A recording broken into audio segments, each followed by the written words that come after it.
Quick நேயர்கள் அனைவருக்கும் நெஞ்சார்ந்த வணக்கம். இன்னைக்கு அரசியல் பார்வையில் ஒரு முக்கியமான விஷயம் பற்றி பேசுறதுக்காக சீனியர் செய்தியாளரும் நண்பருமான விஸ்வா அவர்கள் இணைந்திருக்கிறாரு. வணக்கம் விஸ்வா. வணக்கம் ஜோ. நல்லா இருக்கீங்களா? அருமை. நீங்கள் எப்படி இருக்கீங்க? மகிழ்ச்சியாக இருக்கேன். சொல்லுங்க. வடலூர் வள்ளலார் என்ன சர்ச்சை, என்ன பிரச்சனை? நீங்களும் தொடர்ச்சியாக வந்து அதற்கான பதிவுகளை போட்டுட்ருக்கீங்க, நீங்களும் போராட்டங்களில் கலந்துக்கிறீங்க. அது என்ன விஷயம், அதை கொஞ்சம் நம்ம நேயர்களுக்கு சொல்லுங்களேன். இல்லை, மிகச்சரியாக சொல்லணும்னா வடலூரில் வந்து திருவருட்பிரகாச ராமலிங்க வள்ளலார் அப்படிங்கிறது வந்து பார்த்திங்கன்னா சமரச சுத்த சன்மார்க்கம் அப்படின்னு ஆரம்பிக்கிறாங்க. சமரச சுத்த சத்திய சன்மார்க்கம் அப்படின்னு 1860களில் ஆரம்பிக்கிறார் அவர். அதில் வந்து இந்த சங்கம் ஆரம்பிக்கிறதுக்கு, இந்த அமைப்பை ஆரம்பிக்கிறதுக்கு ஒரு 106 ஏக்கர் இன்றைக்கி அளவில், அன்றைக்கி 80 காணி நிலம் கொடுக்குறாங்க அந்த பார்வதிபுரம் மக்கள். அதில் வந்து ஒரு சத்திய தர்மசாலை அப்படின்னு ஒரு உணவு கொடுக்கக்கூடிய, ஏழை எளிய மக்களுக்கு உணவு கொடுக்கக்கூடியது. அவரே பற்ற வைத்து தொடங்கிய அடுப்பு வந்து இன்று வரை அணையாமல் எப்பொழுதுமே வந்து உணவை வந்து தயாரித்து அழிச்சிட்ருக்காங்க. ஒரு நாளைக்கு கிட்டத்தட்ட 2000 பேர் அளவுக்கு உணவு இப்போ சாப்பிட்ருக்காங்க ஏழை எளிய மக்கள். இப்போ 150 ஆண்டுகள் நிற்காமல் இதுவரை ஒரு வேளை கூட நின்றது கிடையாது. இதுக்கு ஃபண்ட்ஸ் எல்லாம் எப்படி? அது வந்து அன்றிலேருந்து எப்படி பண்ணாங்கன்னா, மக்கள் கொண்டு வந்து கொடுத்துருவாங்க. அரிசி டப்பா வச்சுருப்பாங்க, பெரிய பெரிய டப்பா இருக்கும், பச்சை அரிசி புழுங்கல் அரிசின்னு கொண்டு வந்து கொட்டிட்டு போயிடுவாங்க. இல்லை, இவ்வளோ லாங் ஸ்டாண்டிங்காக கொடுக்குறது பெரிய விஷயம் இல்லை. அது குறையும் போது எங்கேருந்து அது வந்துடும். அது திருவருட்பிரகாச ராமலிங்க வள்ளலார் இருந்தபோதே நடந்திருக்கு. அவர் இருந்தபோதே ஐயா நீங்கள் அரிசியெல்லாம் தீர்ந்துருச்சுங்க, வர வேண்டியது இன்னும் வரல அப்படின்னு சொல்கிறாங்க. அடுத்த நாள் காலையிലേക്ക് அரிசி இல்லை. எங்கேருந்து எப்படி வரும்னு தெரியும். பெருமானார் வந்து அப்படின்னு கண்ணை மூடி சில நேரங்கள் கண்ணை மூடி அமர்ந்துட்டு காலையில் வண்டி வந்து விடும் அப்படின்ட்டு அடுத்த வேலையை பார்க்க போயிட்டார். காலையில் 5 மணிக்கு 5 வண்டி வருதான்.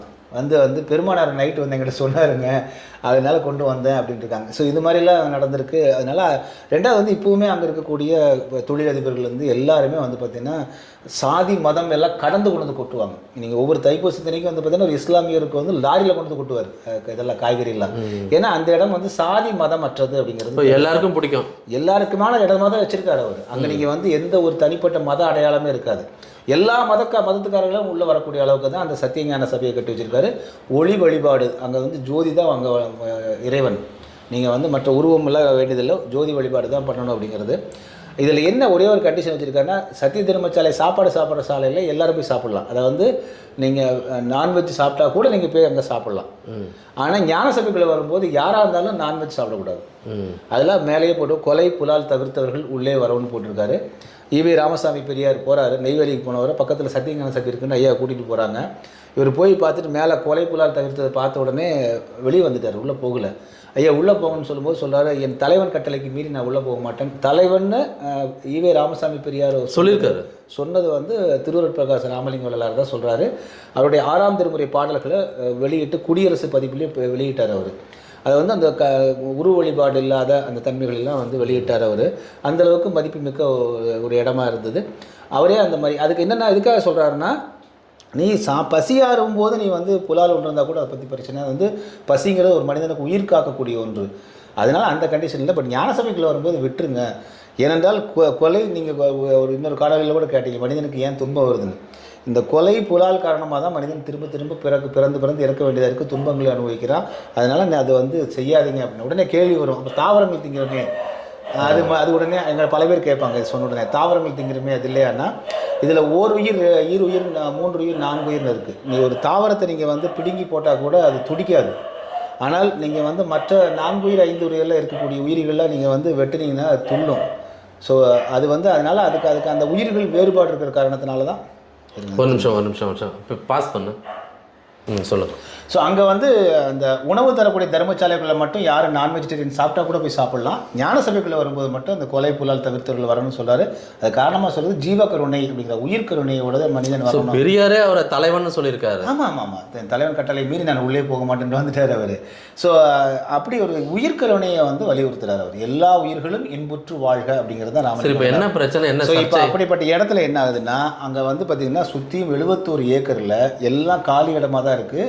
2 கட்டடங்கள் மட்டும்தான் இருக்குது. இன்னொன்று வந்து ஒரு ஓட்டு கட்டடம் பின்னாடி இருக்குது. அது இல்லாமல் முக்கியமான கட்டடங்கள்னால் இந்த உணவளிக்கக்கூடிய தர்மசாலை, அப்புறம் சத்தியஞான சபை தவிர மீதி எல்லாமே காலி இடமாக தான் இருக்குது. அப்போது ஏன் காலி இடமாகவே வெட்டு வச்சார்? அப்போ விவசாயம் பண்ணலாமான்னு அந்த காலத்தில் கேட்குறாங்க. தர்மசாலைக்கு தேவையான காய்கறிகள் எங்கேயும் விளை வச்சு அதுக்கே பண்ணலான்னா, இல்லை இதற்கான இடம் அல்லன்னு சொல்லிடுறாரு அவர். அதே போல் வந்து பார்த்திங்க அப்படின்னா, இங்கே வந்து கட்டடங்கள் கட்டலாம், தங்குமிடம் கட்டலான்னா இல்லை, அந்த எதுவும் கட்டக்கூடாது அப்படின்னு திருவருட்பிரகாச ராமலிங்க வள்ளலார் பெருமானை இருந்தபோதே சொல்லியிருக்காரு. இந்த இடம் இருக்குன்னு. அப்புறம் ஒரு இடத்துல சொல்கிறாரு, நீங்கள் வந்து இந்த இடத்துல வந்து பார்த்திங்கன்னா எதிர்காலத்தில் எள்ளு போட்டால் குனிந்து எடுக்க முடியாத அளவிற்கு நெருக்கமான அளவுக்கு மக்கள் கூட்டம் இங்கே வருவார்கள், அதனால் இந்த இடத்தை வந்து சொல்கிறார். சொல்லி கரெக்டாக 150 ஆண்டுகள் இப்போ ஆகுது. கடந்த ஒரு 15 ஆண்டுகளாக வந்து பார்த்திங்கன்னா ஆண்டுக்கு 15 to 20 லட்சம் பேர் வர்றாங்க. இன்றும் கூட இந்த கடந்த தைப்பூசத்துக்கே வந்து 18 லட்சம் பேர் பக்கமாக வந்திருக்காங்க 3 நாளில். ஸோ அவர் சொன்னது போலவே அந்த கூட்டம் அங்கே கூடுதுங்க. அதுக்காக தான் அந்த இடத்த வந்து பெருவெளி தலம் அப்படின்னு பெருவெளியாக காலியாக விட்டு வச்சுருந்தார். இப்போது தமிழ்நாடு அரசு என்ன பண்ணுது அப்படின்னா, ஒரு 100 கோடி ரூபாய் செலவில் அங்கே சர்வதேச மையம் அமைப்போர் தேர்தல் அறிக்கையில் அறிவிச்சாங்க. ஆமாம், சொல்லியிருந்தாங்க. ஸோ அதன் பிறகு சட்டமன்றத்திலேயே அதை வந்து வலியுறுத்தினாங்க. நாங்களாம் என்ன நினச்சோம்னா, சரி வடலூரில் அமைக்க போகிறாங்க அப்படின்னு மகிழ்ச்சியாக இருந்தோம். கடைசியில் வந்து பார்த்திங்கன்னா இந்த காலி இடம் இருக்கு இல்லையா, அதுக்குள்ளேயே அமைக்க போகிறோன்னு சொல்லும் போது தான் நாங்கள்லாம் அதை வந்து வேண்டாம், தயவுசெய்து இடத்த மாற்றி கட்டுங்க, அவங்க வேண்டான்னு சொல்ல. 100 கோடி இல்லை, 1000 கோடி ரூபாய் கட்டுங்க, தாராளமாக கட்டுங்க, ஆனால் அதுக்குள்ளே கட்ட வேண்டாம் அப்படின்னு சொன்னால், இல்லை நாங்கள் அதுக்குள்ளே தான் கட்டுவோம் அப்படின்னு சொல்லிட்டு, அதுலேருந்து தொடக்கத்துலேருந்து அந்த சர்வதேச மையம்னா என்னங்கிறது ஒரு கிளாரிட்டி இல்லை, ஒரு டிரான்ஸ்பரன்சி இல்லை, அப்புறம் என்னென்னவெல்லாம் வரப்போகுதுங்கிறது இல்லை. ஆனால் ஒரு வடிவமைப்பு காமிச்சாங்க. அந்த வடிவமைப்பை வந்து நம்ம பார்க்கும் பொழுது அது தொடக்கத்துலேருந்து உள்ள வரைக்கும் பெரிய என்ட்ரன்ஸ், 6-7 கோடி ரூபாயில் என்ட்ரன்ஸு, உள்ளுக்குள்ளே 80 அடி சாலை, ரோடு போடுறாங்க, மண்டபங்கள் பூரா வருது. ஸோ இது வந்து அருட்பிரகாச ராமலிங்க வள்ளலாருடைய அவருடைய கொள்கைக்கு உகந்ததல்ல. ஏன்னா அது ஏழை எளிய மக்கள், அடுத்த வேலை உணவுக்கு இல்லாதவன், பணமே இல்லாத, சாப்பாட்டுக்கு வழி இல்லாதவன் வந்து சாப்பிட்றதுக்காக தான் தர்மசாலை வச்சுருக்காரு. அதில் கொண்டு போய் நீங்கள் வந்து இத்தனை கோடி செலவு பண்ணி என்ட்ரன்ஸு முகப்பெல்லாம் வந்து அலங்காரம் எதுக்கு பண்ணுறீங்க? அதுக்கு பதிலாக அடிப்படை தேவை அங்கே வந்து அதை செய்யலாம். அது அடிப்படை தேவை எப்படின்னு கேட்டுட்டு, பெருவெளிக்குன்னா 99ஆம் ஆண்டு ஜூலை மாதம் நினைக்கிறேன், கலைஞர் கருணாநிதி அவர்கள் வந்து முதலமைச்சராக இருந்தபோது ஒரு கூட்டத்தில் பேசுகிறாரு, அந்த சத்தியஞான சபை சுற்றிலும் எந்த மண்டபங்களும் கட்டப்படக்கூடாது, அந்த ஞான சபைக்கு எந்த ஊரும் ஏற்படாத வண்ணம் மக்கள் விரும்பினால் ஒரு ஓரத்தில் வந்து திருமண மண்டபம் வேண்டுமானால் கட்டிக்கொள்ளலாம், அதற்கு அரசு துறையாக அளிக்கும் அவரே சொல்கிறார். எது எந்த தொல்லையுமே இருக்கக்கூடாதுன்றார் அவர். ஸோ ஆனால் அவருடைய மகன் வந்து அவருடைய ஆட்சியில் வந்து பார்த்திங்கன்னா உள்ளுக்குள்ளே தான் கட்டுவோம் அப்படின்னு சொல்லிட்டு இந்து சமய அறநிலையத்துறையில் வந்து அடம்பிடிக்கிறாங்க அப்படின்னு பார்க்குறோம்.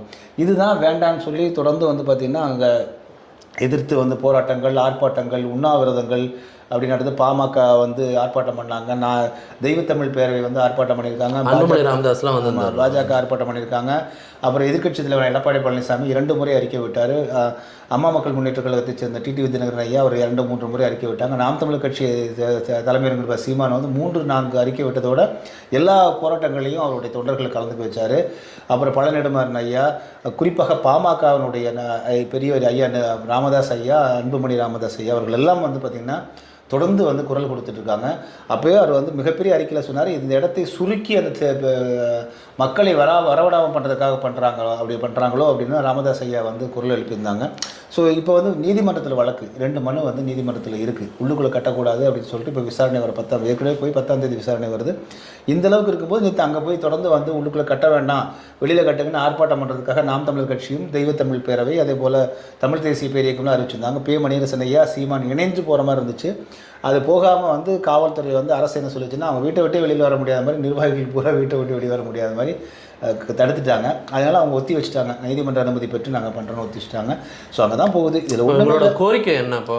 ஒரே ஒரு முதல்ல சொன்னது தாங்க, பெருவழிக்குள்ளே அந்த வள்ளல் பெருமானர் அதை சொன்னது போலவும் அவர் 150 ஆண்டுகள் விட்டு வைத்தது போலவும் திமுக தலைவர் கலைஞர் கருணாநிதி ஐயா அவர்களே சொன்னது போலவும் அந்த இடத்துல எந்த இடையூறும் இல்லாமல் பெருவழிக்கு ஊர் இல்லாமல் வேறு இடத்துல சர்வதேச மையம் கட்டுங்கன்னு சொல்கிறோம்.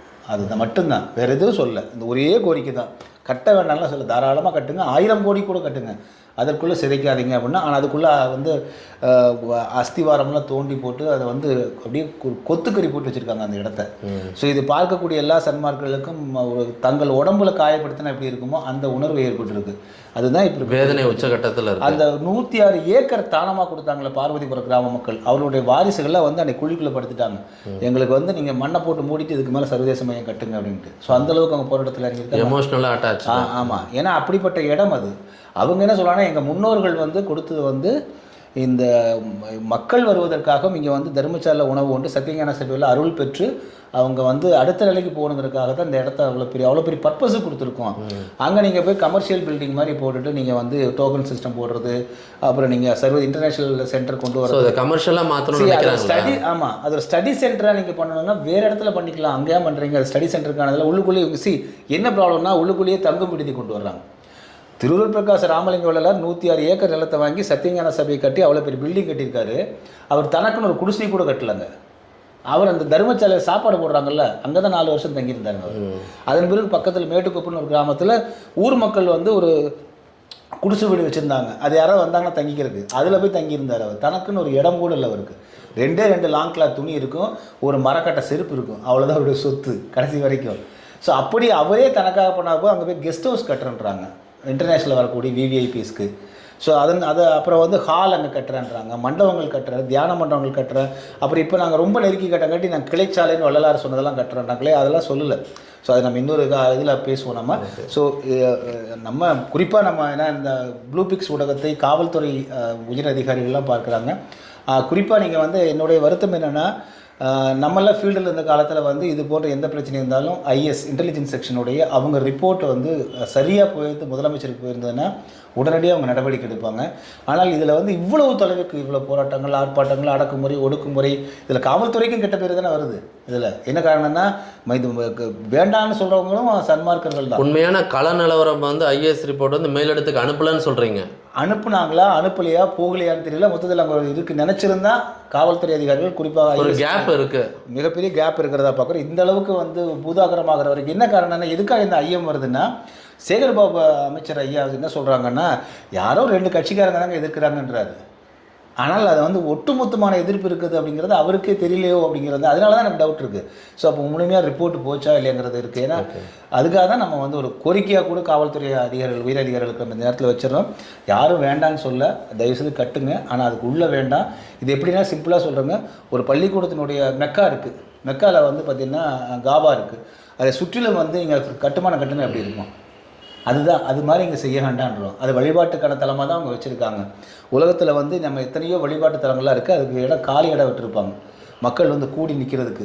ஈவன் போப் அவர்களுடைய இதிலே வந்து பார்த்திங்கன்னா அவருடைய மாளிகையில் மேலே வந்து நின்னாருன்னா முன்னாடி பெரிய அரங்கம் இருக்கும், ஆயிரக்கணக்கான மக்கள் கூடி நிற்கிறதுக்கு. அங்கே போய் கட்டுமானங்கள் சர்வதேச கட்டுமானம் கட்டுறாங்கன்னா எங்கே வந்து நிற்பாங்க மக்கள். அதுபோல தான் இங்கே அந்த இடம் அதற்கான இடம். எப்படி பள்ளிக்கூடத்தில் வந்து பசங்க விளையாடுறதுக்கு வந்து மைதானம் இருக்குமோ, அந்த மைதானத்தில் போய் கட்டினா எப்படி இருக்கும், அதுபோல் மக்கள் வந்து கூடி நிற்கக்கூடிய இடம். இன்றைக்கி 15 லட்சம் பேருங்க. முதல்ல வெறும் 5000 பேர் 10,000 பேர் வந்துட்டு இருந்த கூட்டம் அப்படியே இன்றைக்கி 15 லட்சம் 18 லட்சம் தாண்டி போகுது. இனி வரும் காலத்தில் 30-40 லட்சத்தை தாண்டும். அப்படி நிரந்தர கட்டுமானத்தை கொண்டு கூட்டிட்டிங்கன்னா எப்படி மக்கள் வருவாங்க? அதுக்கு ஆப்ஷன் இல்லாமல் இல்லை. நீங்கள் சென்னை மாதிரி நகரத்துலலாம் வேறு இடம் இல்லை, அதுக்குள்ளே தான் கட்டணும்னு சொல்லி கட்டலாம். அங்கே பூரா காலி இடம் எக்கச்சக்கமாக இருக்குது. அது நெய்வேலியில் வந்து சுரங்கத்துக்கு தோண்டி 3 இடமே 1000 ஏக்கர் பக்கமாக இருக்குது. அதை கேட்டால் கொடுத்துருவான் அவன். நீங்கள் 1000 ஏக்கரில் கட்டுங்க, யார் வேண்டான்றா. இதுதான் நம்ம ஒரே வேண்டுகோள். ஓகே, உங்களுடைய கோரிக்கையும் இந்த காணொலியும் வந்து அரசு உயர் அதிகாரிகளுக்கு மட்டும் இல்லை, முதல்வர் பார்வைக்கும் கொண்டு செல்லப்பட்டு உங்களுக்கு சரியான தீர்வு கிடைக்கும்னு நாங்களும் எதிர்பார்க்குறோம். மீண்டும் ஒரு காணொலியில் உங்களை சந்திக்கிறேன். நன்றி, வணக்கம். நன்றி, வணக்கம்.